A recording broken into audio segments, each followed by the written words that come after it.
అందరికీ నమస్కారం అమ్మ. ఈరోజు మనం తెలుసుకుంటున్న అంశం ఏంటంటే 8వ తరగతి తెలుగులో 14వ పాఠ్యాంశమైన ఉపవాచకమైన కళా వారసత్వం అనే పాఠ్యాంశానికి సంబంధించిన టోటల్ నోట్స్ను చూద్దాం.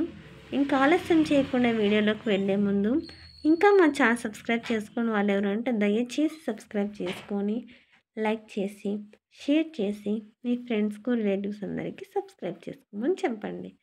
నా ఛానల్ని సబ్స్క్రైబ్ చేసుకొని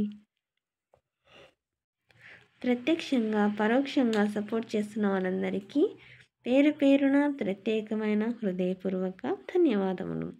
ఇంకా ఆలస్యం చేయకుండా వీడియోలోకి వెళ్ళిపోదాం. కళల ద్వారా జాతీయ సమైక్యతను ఎలా సాధించవచ్చో వివరించండి. జాగ్రత్తగా స్క్రీన్ షాట్ తీసుకున్నాను.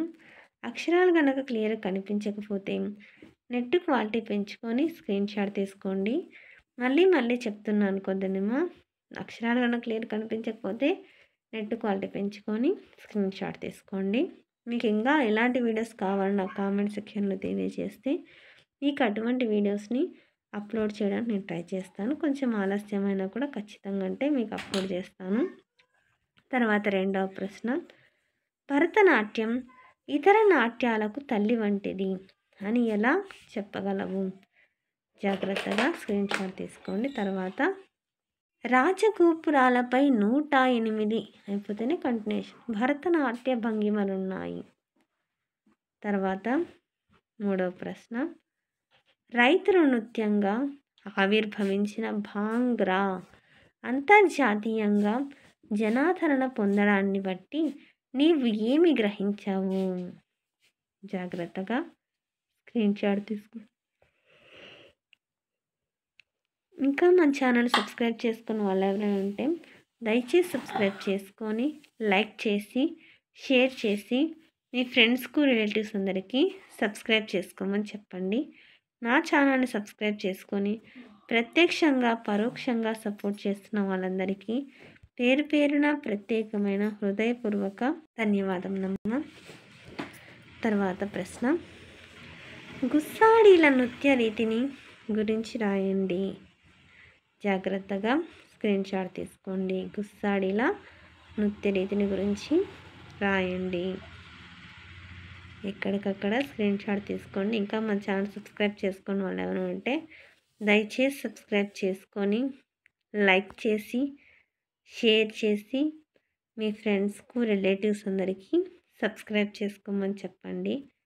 నా ఛానల్ని సబ్స్క్రైబ్ చేసుకొని ప్రత్యక్షంగా పరోక్షంగా సపోర్ట్ చేస్తున్న వాళ్ళందరికీ పేరు పేరున ప్రత్యేకమైన హృదయపూర్వక ధన్యవాదములు. తర్వాతి ప్రశ్న, కథాకళి ఒడిస్సీ నృత్య రీతుల ప్రత్యేకతను వివరించండి. ఇది కథాకళి. తర్వాత కూడా కథాకళి కంటిన్యూషను. తర్వాత ఒడిస్సీ నృత్యం. జాగ్రత్తగా స్క్రీన్ షాట్ తీసుకున్నాను. ఎక్కడికక్కడ స్క్రీన్ షాట్ తీసుకోండి. ఒకవేళ అక్షరాలు కన్నా క్లియర్ కనిపించకపోతే నెట్ క్వాలిటీ పెంచుకొని స్క్రీన్ షాట్ తీసుకోండి. తర్వాత ఆరవ ప్రశ్న, హరికథ సామాజిక చైతన్యాన్ని ఎలా కలిగిస్తుందో రాయండి. అందరికీ ధన్యవాదాలమ్మా. ఇంకా మన ఛానల్ సబ్స్క్రైబ్ చేసుకొని వాళ్ళు ఎవరంటే దయచేసి సబ్స్క్రైబ్ చేసుకొని లైక్ చేసి షేర్ చేసి మీ ఫ్రెండ్స్కు రిలేటివ్స్ అందరూ సబ్స్క్రైబ్ చేసుకోమని చెప్పండి. నా ఛానల్ని సబ్స్క్రైబ్ చేసుకొని ప్రత్యక్షంగా పరోక్షంగా సపోర్ట్ చేస్తున్న వాళ్ళందరికీ పేరు పేరున ప్రత్యేకమైన హృదయపూర్వక ధన్యవాదములు. అందరికీ ధన్యవాదాలమ్మా. దయచేసి వీడియోని మాత్రం స్కిప్ చేయొద్దు. ధన్యవాదాలు.